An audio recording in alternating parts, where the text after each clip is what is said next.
ગુજરાતની અંદર આ જે નરેગા યોજના છે એની અંદર જે ભ્રષ્ટાચાર થયો છે એ ભ્રષ્ટાચાર આજથી નથી, કેટલા સમયથી ચાલી રહ્યું છે અહીંયા આગળ. કારણ કે બચુભાઈ ખાબડ ડેડિયાપાડા, સાગબારા, નર્મદા જિલ્લાના બી પ્રભારી હતા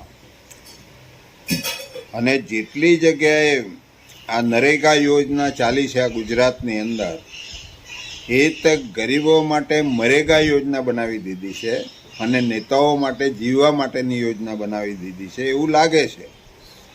તો સરકારે આના પર ધ્યાન આપીને લોકોને એનો ફાયદો થાય, એનું શરીર ટકે એટલા માટે આ બનાવેલી યોજના હતી.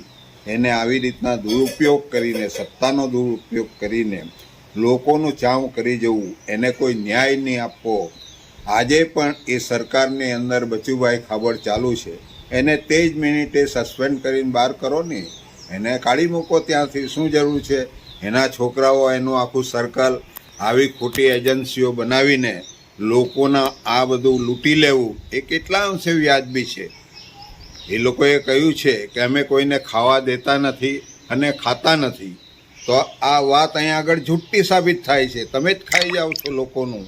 આ ભરૂચ જિલ્લાની અંદર પણ નરેગા યોજનામાં 1500 કરોડ રૂપિયાનું કૌભાંડ થયું છે. એને કોણ બહાર લાવશે?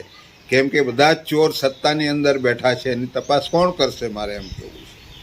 તો એક જાતનું ષડયંત્ર કરીને ભારતના ગરીબ લોકોનું બજેટ ખાઈ જવું, એ આખો એજન્ડા સરકારમાં છે ને એ આજે ફોલો કરી રહ્યા છે.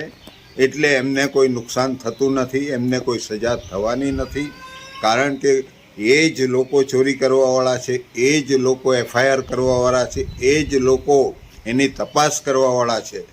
ચોર જ જો આની અંદર તમારે તપાસ કરે તો કોને સજા થવાની છે? એટલે એક જાતનું ષડયંત્ર કરીને આ દેશના લોકોને પાયમાલ કરવાનું.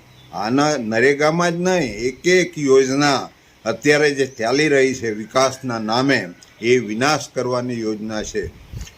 તો આવા લોકોને ઓળખી લેવાની જરૂર છે. આગામી જે ચૂંટણીઓ આવવાની છે તાલુકા, જિલ્લા પંચાયતની, એના માટે બધું આ દોડધામ છે, બીજું કંઈ છે નથી. અને સત્તા અંકે કરીને આ તો 35 વર્ષ લગી આ લોકો સત્તામાં છે. હવે તિરંગા યાત્રા કાઢીને તમે કોને બતાવવાના છે? મારે એમ, તમે સારું કામ કર્યું હતા, યાત્રા કાઢવાની કોઈ જરૂર હતી? મારે એમ કહેવું છે. પરંતુ તમને એવું લાગે છે, એમને એવું લાગે છે કે અત્યારે લોકો અમારી સાથે નથી, અમને વોટ નહીં આપશે. આ તો કેટલાય વર્ષોથી EVM નહીં હોત ભારતની અંદર, તો આવા નરેન્દ્ર મોદી જેવા વડાપ્રધાન આ દેશની અંદર હોત જ નહીં, અને આટલું બધું કૌભાંડ નહીં કરતે, આટલા બધા લોકો દુઃખી આ દેશની અંદર નહીં થતે. એટલી વાત હું કરવા માગું છું.